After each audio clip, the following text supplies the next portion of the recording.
Good afternoon. Take a look at that. Isn't that lovely? Out exploring along the canal. You only get to see these things when you go out running. So what I have in store for you today? Well, I'm out on my long run, and whether you love them or hate them, they're a central part of your training routine. So I wanted to tell you guys about trying to kill two birds with one stone. You know, you're going to be out on your feet for quite a while, so might as well make the most of it. And what you can do, which is an ideal opportunity after you're doing your long run, is to work on your technique. Your long runs are supposed to be slow and easy, so no better time to work on your technique. You know, I have a friend when I was at Fleur, at the running group that we used to participate in. She used to say, "You look so effortless when you run." Well, I'm 6'1", I'm not particularly light. I'm about 90 kilograms, which in old money is about 195, 198 pounds. So by rights, I shouldn't look effortless at all.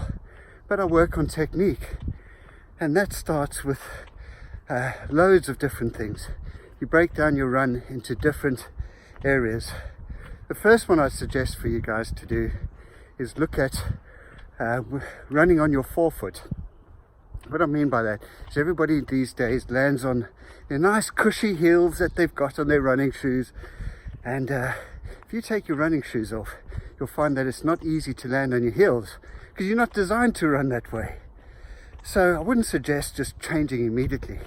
What you do is you break down your run into little segments, concentrating on landing on your forefoot, and that will certainly help you out. Even try running just on tippy toes.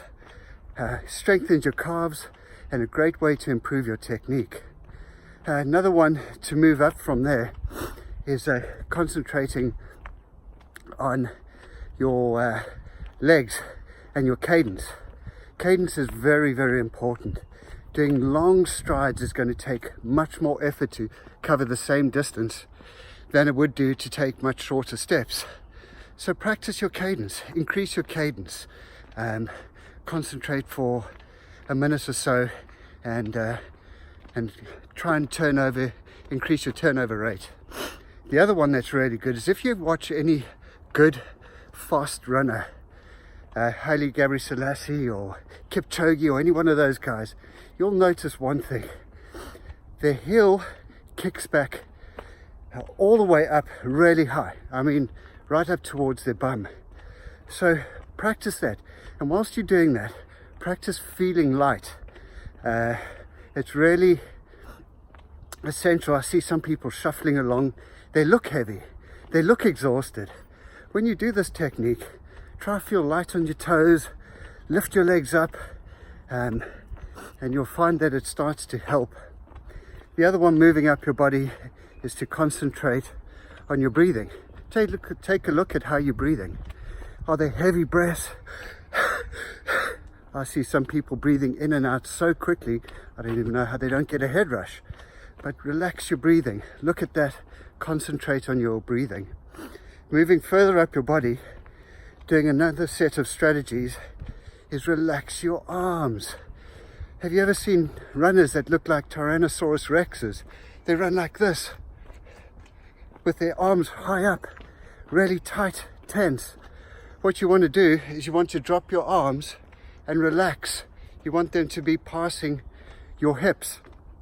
Just practice your thumb sort of grazing your hips as they move backwards and forwards, and make sure you concentrate on that being in a forward motion rather than an across the body. What that does is it shakes your body and changes your motion from a forward motion to a rocking backwards and forwards. So you don't want that. You want to keep your hands straight, moving backwards and forwards, nice and aligned. And then remember, a lot of tension is held up in your shoulders. So relax your shoulders. Get to reduce the tension there. It actually expends so much energy having all that tension held up in your shoulders. So when you start combining all those techniques, it really will help out. So how do you do it? Well, if you're a bit like me, attention is, should I say concentration is difficult. My attention span is about the size of a gnat. All of a sudden I forget what I was doing. So I would suggest you break it down into short bites. Do a minute on, concentrate quite hard on what that particular effort that you're doing on, and then relax. Back to a minute again, and I'd suggest that you do that for each one of those particular body parts. You do that for 3, 4, 5 times, and then move on to the next one. And then soon you'll find that when you start putting it together, you'll look relaxed, everything will flow easily, and it'll help your running technique so much. The other benefit is the miles will melt away.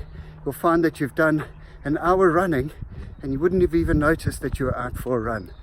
So when you're on a slow run, nice long run, remember it's an ideal opportunity to improve your technique. That's all I got for you guys today. Take care.